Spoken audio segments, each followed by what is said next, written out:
कैसे आएगा, अमेरिका से होगी खालसा राज की शुरुआत। दोस्तों, अमेरिका से लेकर रशिया और चाइना तक खालसा राज की बातें चल रही हैं। पिछले दिनों अमेरिकन फुटबॉल टीम ने सिख इतिहास और गुरु हरगोविंद साहिब जी से प्रभावित होकर अपनी टीम की शर्ट पर सरदार हरि सिंह नलुआ की तस्वीरें लगा ली और फिर मैच खेला। आज के वीडियो में आपको खालसा राज के बारे में बताएंगे कि आखिर कब तक और कैसे आएगा खालसा राज, और खालसा राज में गरीब बेसहाय व्यक्ति को क्या फायदा मिलेगा। वाहेगुरु जी का खालसा, वाहेगुरु जी की फतेह। पिछले 2 साल के अंदर ऐसी बहुत सारी घटनाएं हुई हैं जिन्हें हम सभी श्री गुरु गोविंद सिंह जी की भविष्यवाणियों के साथ जोड़कर देखते हैं तो अनेकों पहलू सामने आते हैं कि खालसा राज आने वाला है। सबसे पहले बात करते हैं, पिछले हफ्ते एक फुटबॉल टीम के द्वारा जर्नैल सरदार हरि सिंह नलुआ की तस्वीर लगाकर स्टेडियम में फुटबॉल मैच खेलना शुरू किया गया। फुटबॉल खिलाड़ी इंटरव्यू में बताते हैं कि वह सिख इतिहास से प्रेरित हुआ है, इसलिए उसने ऐसा किया है।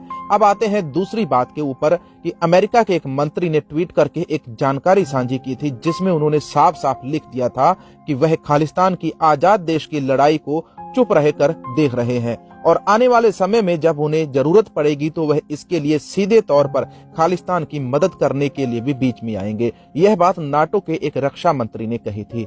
तीसरी बात, चीन ने भारत को परेशान करने के लिए एक नया नक्शा जारी किया था जिसमें वह अरुणाचल प्रदेश के हिस्से और तिब्बत के ऊपर अपना नक्शा बनाकर दिखाता है और फिर यही से चौथी बात निकलकर सामने आती है कि यदि भारत तिब्बत और अरुणाचल के ऊपर अपना हक जताता है तो वह खालसा राज या सरकार खालसा से किसी को लेकर आए, फिर हम उनसे बात करेंगे। आपको बता दें कि भारत 2 बार चीन से इसी संबंधी बात कर चुका है कि तिब्बत के साथ लगते उनके इस इलाके के ऊपर भारत का हक है। वहीं चीन कहता है कि वह सरकार खालसा का है, जिन्हें जनरल जोरावर सिंह, सरदार हरि सिंह नलुआ, सरकार खालसा, महाराजा रणजीत सिंह जी के राज में जीता गया था खालसा सरकार के द्वारा। यदि भारत वह हिस्से चाहता है तो वह सरकार खालसा या खालसा राज से किसी को लेकर आए, वह हिस्से ले सकता है। उनके कहने पर हम वह वापस कर देंगे। अब आप इन सभी बातों के साथ यह 2 बातें और जोड़कर सोचो कि वर्ल्ड बैंक का चीफ एक सिख व्यक्ति को लगाना और इसके बाद अमेरिका के मंत्री का बयान ट्वीट के रूप में बाहर आना।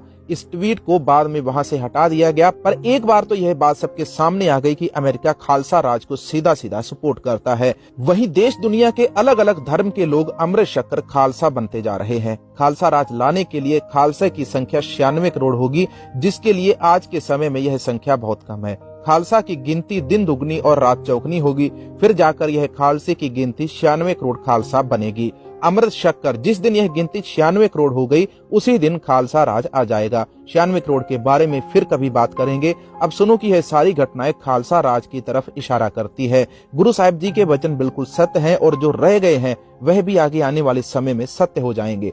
खालसा राज और खालिस्तान दोनों में काफी फर्क है।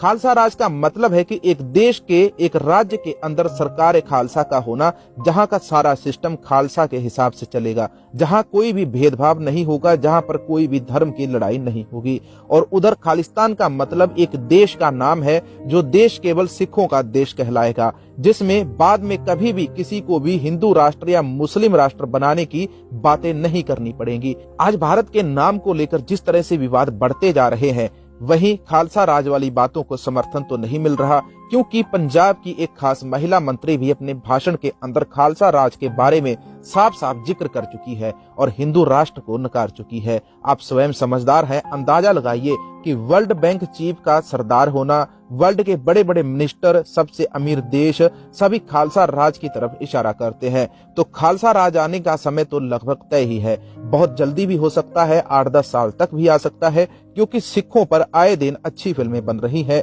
वहीं सिख इतिहास को जानकर फुटबॉल टीम भी सिख धर्म के बारे में जान रही है। अब यह तो सीधा सीधा खालसा राज आने की ही निशानी है। ऐसी ही और जानकारियां और वीडियोस देखने के लिए बने रहिए हमारे चैनल।